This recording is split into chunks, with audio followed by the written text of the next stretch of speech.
Welcome back to my channel. ಯಾವಾಗಲೂ vegetable ಪುಲಾವ್ನ ತಿಂದು ಬೇಜಾರಾಗಿದ್ರೆ ಇವತ್ತೊಂದು ಡಿಫ್ರೆಂಟ್ ಆಗಿರೋಂಥ ರೆಸಿಪಿನ ತೋರಿಸ್ತಾ ಇದ್ದೀನಿ. ಕ್ವಿಕ್ಕಾಗಿ ಮಾಡ್ಕೊಳ್ಬೋದು. ಅದೇನಪ್ಪ ಅಂದರೆ ವೆಜಿಟೇಬಲ್ ರೈಸ್.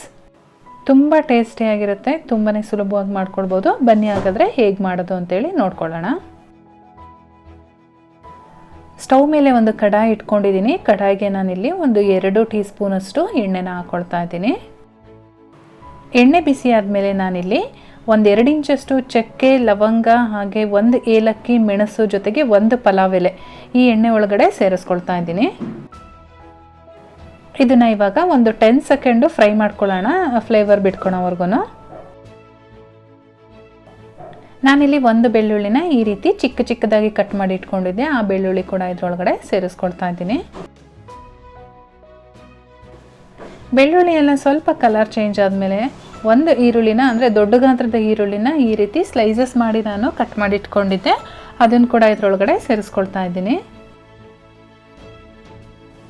ಈರುಳ್ಳಿ ಎಲ್ಲ ಸ್ವಲ್ಪ ಸಾಫ್ಟ್ ಆಗಬೇಕು, ಅಲ್ಲಿವರೆಗೂ ನಾವು ಫ್ರೈ ಮಾಡ್ಕೋಬೇಕಾಗತ್ತೆ.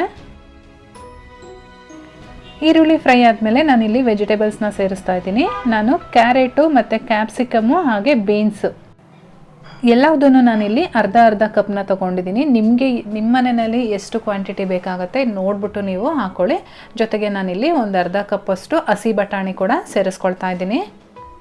ನಾನಿಲ್ಲಿ ಎಲ್ಲ ತರಕಾರಿಗಳನ್ನೂ ಸಣ್ಣದಾಗಿ ಕಟ್ ಮಾಡಿ ಇಟ್ಕೊಂಡಿದ್ದೆ. ನಿಮಗೆ ಇದ್ರ ಜೊತೆಗೆ ಇನ್ಯಾವುದಾದ್ರೂ ತರಕಾರಿ ಇಷ್ಟ ಆಗಿದ್ರೆ ಅದನ್ನು ಕೂಡ ನೀವು ಸೇರಿಸ್ಕೊಳ್ಬೋದು. ಇವಾಗ ಈ ತರಕಾರಿ ಎಲ್ಲ ನಮಗೆ ಒಗ್ಗರಣೆಲೇ ಬೇಯಬೇಕು. ಅದಕ್ಕೋಸ್ಕರ ನಾನು ರುಚಿಗೆ ತಕ್ಕಷ್ಟು ಉಪ್ಪನ್ನು ಸೇರಿಸ್ಕೊಳ್ತಾ ಇದ್ದೀನಿ. ಉಪ್ಪಲ್ಲಿ ನೀರಿನ ಅಂಶ ಇರೋದ್ರಿಂದ ನಮಗೆ ತರಕಾರಿ ಎಲ್ಲ ಚೆನ್ನಾಗಿ ಬೇಯೋದಕ್ಕೆ ಸಹಾಯ ಆಗುತ್ತೆ. ಉಪ್ಪಾಕಿ ಚೆನ್ನಾಗೆಲ್ಲ ಮಿಕ್ಸ್ ಆದಮೇಲೆ ಲೋ ಫ್ಲೇಮ್ ಮಾಡಿಕೊಂಡು ನಾವು ಒಂದು 10 ನಿಮಿಷಗಳ ಕಾಲ ಬೇಯಿಸ್ಕೊಳ್ಬೇಕಾಗತ್ತೆ. ಒಂದು 5 ನಿಮಿಷಗಳಾದಮೇಲೆ ನಾನು 1 ಟೊಮೊಟೊನ ಸೇರಿಸ್ಕೊಳ್ತಾ ಇದ್ದೀನಿ. ಇದನ್ನು ಕೂಡ ಒಂದ್ಸಲ ಮಿಕ್ಸ್ ಮಾಡಿಕೊಂಡು ನಾವು ಮತ್ತೆ ಲಿಡ್ ಕ್ಲೋಸ್ ಮಾಡೋಣ. ಮತ್ತೆ ಒಂದು 5 ನಿಮಿಷಗಳ ಕಾಲ ಹಾಗೆ ಬಿಟ್ಟು ಬೇಯಿಸ್ಕೊಳ್ಳೋಣ.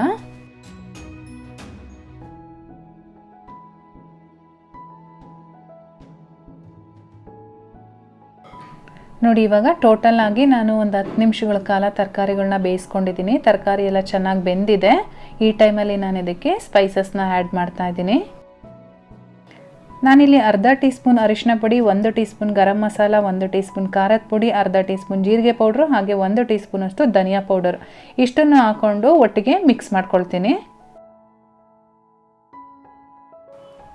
ಇವಾಗ ಈ ಸ್ಪೈಸಸಲ್ಲಿರೋ ಅಂಥ ಹಸಿ ವಾಸನೆ ನಮಗೆ ಹೋಗಬೇಕು. ಹಾಗಾಗಿ ನಾವು ಒಂದು 2 ನಿಮಿಷಗಳ ಕಾಲ ಈ ರೀತಿ ಬಾಡಿಸ್ಕೊಳ್ಬೇಕಾಗತ್ತೆ.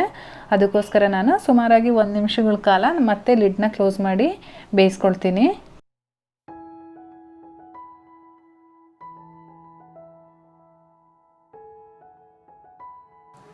ನೋಡಿ, ಇವಾಗ ಎಲ್ಲ ಚೆನ್ನಾಗಿ ಮಿಕ್ಸ್ ಆಗಿದೆ. ಸ್ಪೈಸಸ್ ಕೂಡ ಚೆನ್ನಾಗಿ ಬೆಂದಿದೆ.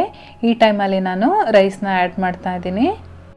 ನಮ್ಮನೆಯಲ್ಲಿ ನಾನು 3 ಜನಕ್ಕಾಗುವಷ್ಟು ರೈಸ್ನ ಆ್ಯಡ್ ಮಾಡ್ತಾ ಇದ್ದೀನಿ. ನಾನು ತೋರಿಸಿರೋ ಅಂಥ ಕ್ವಾಂಟಿಟಿಲಿ 3 ಜನಕ್ಕೆ ಕರೆಕ್ಟಾಗಿ ಸರಿಯಾಗುತ್ತೆ.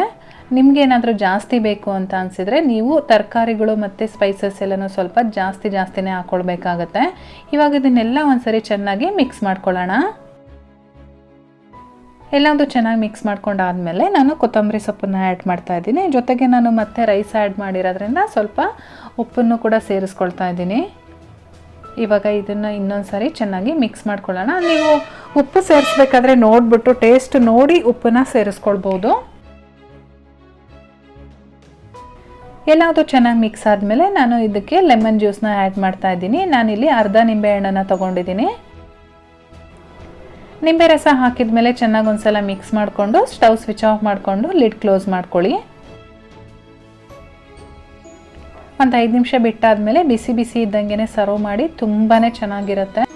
ರೆಸಿಪಿ ಇಷ್ಟ ಆಗಿದ್ರೆ ದಯವಿಟ್ಟು ಒಂದು ಲೈಕ್ ಮಾಡಿ, ಹಾಗೆ ಹೆಚ್ಚಾಗಿ ವಿಡಿಯೋನ ಶೇರ್ ಮಾಡಿ.